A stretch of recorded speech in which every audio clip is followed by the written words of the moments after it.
Hey, welcome to the Relentless Positivity Podcast. I'm your host, Joe Martin, and we got an exciting one today because we are two birds from one feather, something like that. We don't know how that goes. So my guest today is Ed Doherty. He's an accomplished leadership expert. He's an author. He's an executive with over 40 years of experience in various high-level roles. And he's got a new memoir out. It's Observations at the Speed of Life, and it's just stories from his life, talking about the importance of persistence and self-improvement, things that we were talking about before we started recording that a lot of kids need to hear about these things right here. So Ed, thanks so much for coming on the show. It's my pleasure. I'm really looking forward to it. Same. A little warning for your kids out there. Try to be careful with your analogies or whatever when you don't have one planned. I tried to pull one off the top of the head on there. It didn't work out. But anyway, so your book. I want to go right into the book. So it's called Observations at the Speed of Life, and it's short stories about your career. And can you share one from the book and one that maybe didn't quite make the cut? Sure. I think one of the most popular stories in the book is called An All-Nighter with Larry Bird. I was responsible for McDonald's in Boston, Larry's rookie season. He signed with McDonald's to promote the McChicken sandwich, and I was there for his first television commercial. Now, you might think that sounds glamorous, and about 150 hangers-on showed up at 4 p.m. to start it because we closed the restaurant. But by midnight, most of them were gone. They had arranged a Winnebago for Larry to go between takes. And once everybody left, he just hung around with me and the rest of the extras who were friends, family, and employees. And so I got to see a side of Larry Bird that most people never get to see. He was very down to earth. He wasn't better than anybody. And in the commercial, the punchline of the commercial is he crunched up a paper bag, threw it at the menu board. It bounced off the menu board onto the register. And then there was a 5-year-old kid who opened the trash bin and the bag fell in. And that was the beginning of the Larry Bird, Michael Jordan horse kind of thing. And I was there at the beginning. Wow. It only took 12 hours to film. That's why I call it An All-Nighter with Larry Bird. That's amazing. How good is that mustache up close? Well, he was just a kid, It was he was taller than everybody there. He was a little bit shy, It was his rookie year, but we sat down and had a McChicken sandwich on the break. I was impressed that he ate one after taking bites of about 20, during the takes. The other interesting thing is McDonald's have been trying to get into the chicken business for decades. And when we made the chicken sandwich, we put this special sauce on it. But every time he took a bite of it, the patty shot out. So we ended up making them dry, completely dry. And he didn't complain. He took the money and he figured he needed to do what was right. Wow, there you go. I like that. Nobody's heard that Larry Bird story. That's awesome right there. So how about one that didn't quite make it into the book, but still pretty? I mean, you've had so many. I'm sure you had to kind of filter out. What's another good one that didn't quite make it? Well, this isn't exactly a story about me, but it's about something that had an impact on my life. I read this story about a speech when I was in my early 20s, and the speech was called "The Common Denominator of Success." And the author was wondering if there was anything that successful people had in common. What was the universal thing? And so he studied and he came to the conclusion that the common denominator of success is successful people form the habit of doing things that unsuccessful people don't like to do. And what are the things that unsuccessful people don't like to do? The same things we don't like to do. They don't like to get up early or work hard or whatever.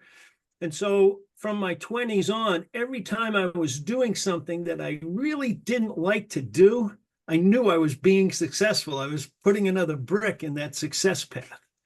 Now, the interesting thing is I read that story in the 70s. The speech was delivered in 1940. Wow. And it's just as relevant today as it was 80 years ago. Man, I wonder I wasn't more successful in my 20s. I was doing a lot of stuff I didn't like back then. But you're right. It's just you're laying that foundation. It's going to eventually pay off. Yeah, right. That's a Right. big theme, like we talked about in your book, is just persistence. You talked about before we came. You're not the most talented guy in the world, but you're just persistent. You kept building those bricks on top of bricks. So that's a great story, especially if you have kids out there. I'm telling you, you need to. They're struggling with persistence. They give up way too early these days. So the earlier you can put that message in them, the better. So I was always afraid that if I gave up, it would have been like success was just around the corner. You know yeah, what I mean? I was paranoid about that. So I just wanted to keep going. yeah. You never know. If you quit, then you'll never know. But if you keep Right. going, I mean, greatness is right around the corner. So Yep. that's something people need to hear. So some of your stories get pretty personal in there. Was there one that was particularly difficult to write about? Yeah, there's one that was the hardest one to write. I wrote it 2 years before I shared it. My son, Joe, was born with spina bifida and multiple birth defects. And the crisis started in the delivery room. He had brain surgery at one day, a spine surgery at one day, and brain surgery at 2 days. And he'd been, by the time he was 7, he'd been in the operating room more than 3 dozen times. When he was just a baby, we went back. We lived in California. We went back to Boston for a visit. And my dad, who had ever overcome a lot in his life, was known as the toughest Doherty. And just as we were leaving to go, he turned to me and he said, I want you to know that your son is the toughest Doherty now. So my son is 40 years old. He has a job. He's a big country music fan, and we go to about 100 country music shows a year. Whoa. Um, and he's still the toughest Doherty. Hey man, Joes are tough. You got to watch those Joes. Those are tough guys. Hey Joe, if you're listening right now, man, that's awesome. Keep going, man. That's great. Go get see all those countries. That's 100 a year. That's legit right there. Yep, I do yep. math. That's about 2 a week, right? Yeah, at least. Who's his favorite? Well, he's a country music fan, and he has a special relationship with Dina Carter. Oh, strawberry Uh, wine. we've yeah, we've seen Dina play all over the country, and sometimes during the concert, she thanks Joe for coming and recognizes him as the man she's had the longest relationship with. Oh man, Uh, claim to fame right there. That's awesome. uh, yeah. Yeah, she's great. I remember her back in the day. I'm glad she's still out there touring. That's cool. So let me ask you this: you ran the Boston Marathon at age 70. First of all, what's wrong with you? Second of all, what did you learn through that whole experience? Well, there's a thin line between bravery and stupidity, and I've crossed back and forth several times. Yeah. Um, I learned two things that I really didn't that surprised me. First of all, when I was 60, my wife suggested that I might spend more time walking than on the couch. And I'm very receptive to my wife's suggestion. So I started walking every day. Rain, snow, didn't matter. Sometimes it was only 10 steps, but I kept track. And 400 plus days in a row, I walked. And then one day I said, I wonder what would happen if I ran 100 yards. And so I jogged 100 yards. I was in shock. I didn't, I was, it was good. And then the next day I said, well, I'm going to try to run a mile. And I did. And then I said, well, maybe I should start running instead of walking. And so I started doing that. Eventually, I signed up for a 5K. And of course, because I didn't know what I was doing, I hurt my knee. I went to physical therapy. My physical therapist helped me out, started her own business, and became my running coach. So now I had a mentor who was taking me through. And I said, oh, maybe I'll do a 10K. And I did that for a couple of years. And then one day I went to her and I said, maybe I should do a half marathon. And she says, it's about time you realize that. And I said, okay. So I ran 4 or 5 half marathons. And then one day I went to her and I said, maybe I could do a marathon. And she says, it's about time. So in when I was 70, I registered for the Boston Marathon, and that was a year that the actual race course was closed because of COVID, and you could run a marathon and send your time in. You could create your own course. And so my wife was concerned because, I'm 70 years old. She was concerned about my health. And so I said, well, what if I create an aid station and run in circles somewhere? I run laps. She said, okay. So I had my son, my brother, and a doctor at this aid station at a bar behind Fenway Park where the Red Sox play. And starting at 5 o'clock in the morning, I ran 47 laps around the outside of Fenway Park, which was 26.2 miles. Now, the local television station thought this was, interesting. So they showed up. And because I was on the air, people showed up and asked to run with me. And some friends showed up to run the last few miles with me. So it only took me 6 hours and 18 minutes to run a marathon, but I wasn't running for speed. I'll tell you what I did. A marathon is 26.2 miles. When I got to 26 miles, I took my son, who's in a wheelchair. I brought him up the street and then pushed him across the finish line when I finished the marathon. And the people who came to watch it had gone into the bar and gotten a roll of toilet paper and stretched it across the street. So me and my son did finish the marathon and broke that roll of toilet paper. Man, what a moment. Are you Forrest Gump? Are you like the real life Forrest Gump? No. But you asked me, the question you asked me was, what did I learn? The first thing I learned is I trained for 500 miles to run that race. And I realized a lot of times we set goals that are easy to achieve. We don't really challenge ourselves. Maybe our boss or a company or a teacher challenges us, but after a while, we look, yeah, I can do that. And we set a goal. Well, this was crazy for me to run a marathon at the age of 70. And it really challenged me. I had to train and, it was all encompassing. So the second thing that happened that totally shocked me is when I finished, the number of people who told me that I inspired them. I didn't set out to inspire anybody, but people were proud of me.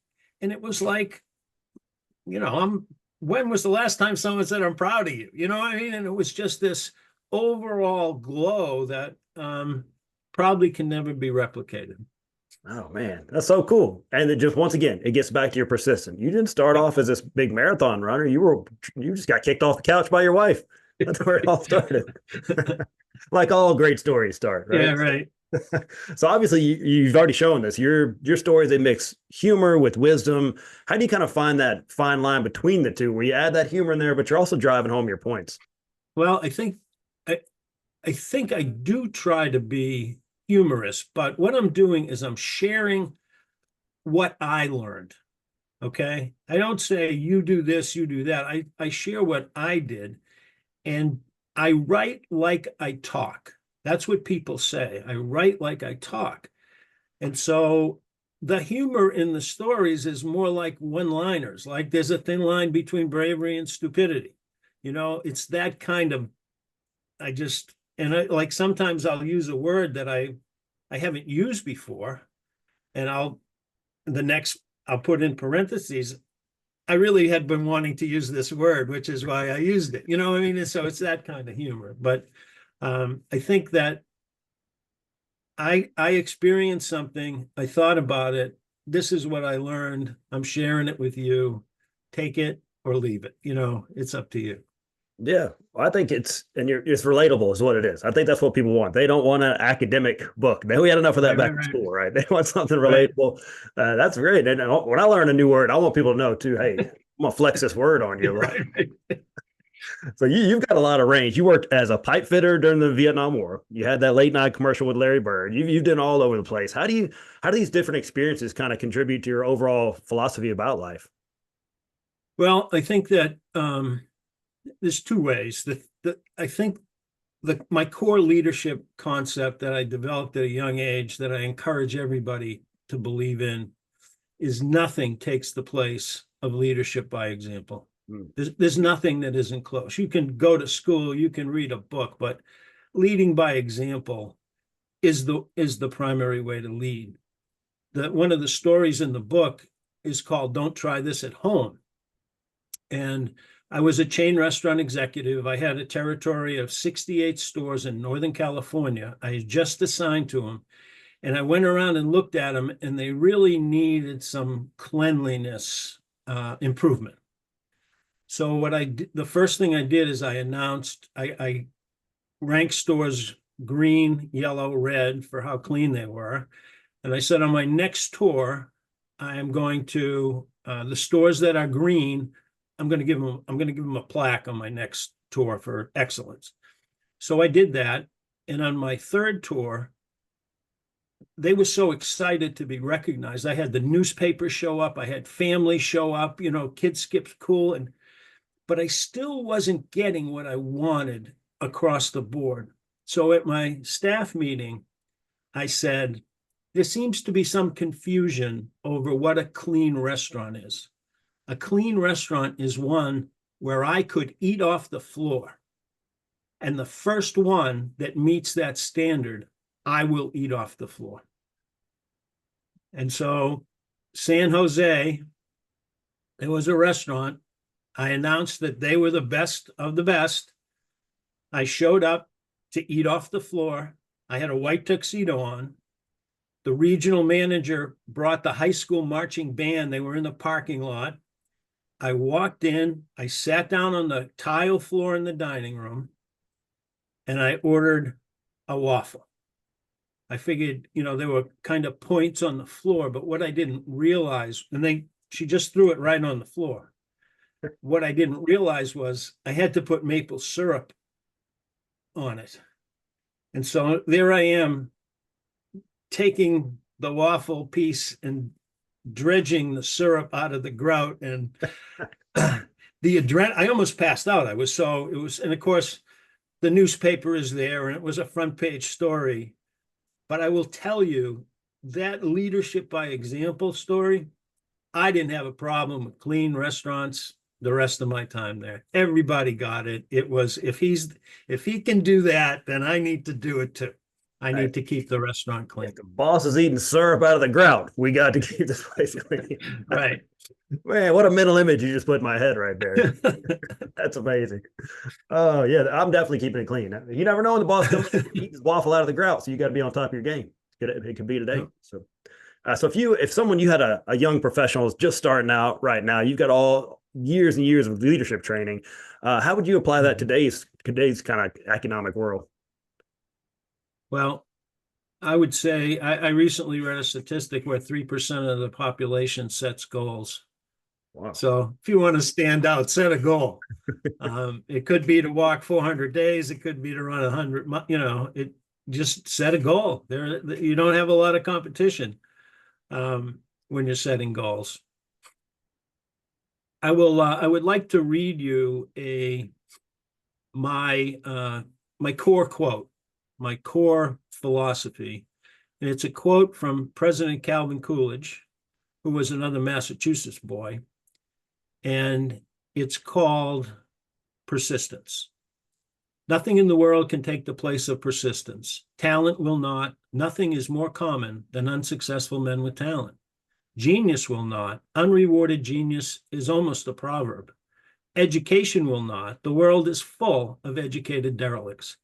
Persistence and determination alone are omnipotent. The slogan, "Press on," has solved and always will solve the problems of the human race. Man. So we're down here in the South. What we'll say, that'll preach. That'll preach. So I saw that when I was 22, hanging in a restaurant, and I have a copy with me at all times. Oh, that's great. So kind of speaking of that, you're back in your younger days, young buck over there at the University of Massachusetts. You're just starting out in the world. You're about to go out there. What advice are you giving yourself? Well, I wish I had more mentors. I wish I had relied more on mentors. I did a lot of things the hard way, And because I've been a mentor for many years, and people have said, boy, that saved me time, that saved me money, and my success has depended on mentors. When I got a mentor, I skyrocketed. When I didn't have a mentor, I maybe treaded water a little bit. The story in the book that's related to this is I had the Los Angeles area, I had restaurants there. We had a new VP. He rode with me to visit some of my restaurants, and he was pretty quiet the whole time. I could tell that he wasn't crazy about what he was seeing. So on the way back, we stopped to get gas because it was about 100 miles from the office. And I had my credit card here. I had a receipt envelope here. I was very efficient. And as we pulled out, he said to me, you know what you do best in your job? And I said, what? He says, get gas. There's nobody that works for me that gets gas as well as you do. And from that moment on, he was giving me feedback, but what I did with that feedback made a difference. I could be defensive, but I accepted it. I said, tell me more. He worked with me.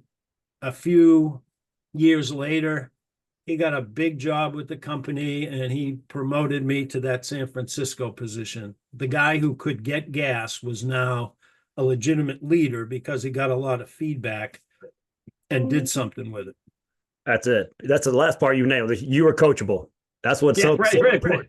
Be coachable. Right. I mean, you could have been offended. Like, I don't work here to get gas, but hey, you were open. I'm sure your first reaction was, what's this guy talking about? Yeah, but right. You flipped that around, you were coachable, and you got something out of it, and look, it all paid off in the end. Another lesson for you kids out there. So every time I see a Texaco sign, I think of that trip, and I think of my mentor. That's awesome. I want to use that on somebody sometime. I'm going to keep my eyes open for a really good gas getter. So that's my goal.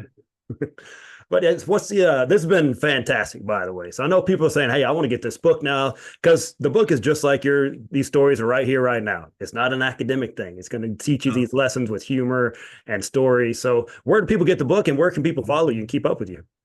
Sure. So the book is available at Amazon as well as Barnes & Noble. You can find me on LinkedIn because I post a new story every week on LinkedIn. It's called the Wednesday Weblog. My website is ambroselandon.com because I'm a consultant. And if you like what you hear and you may want to talk to me some more, I can be available.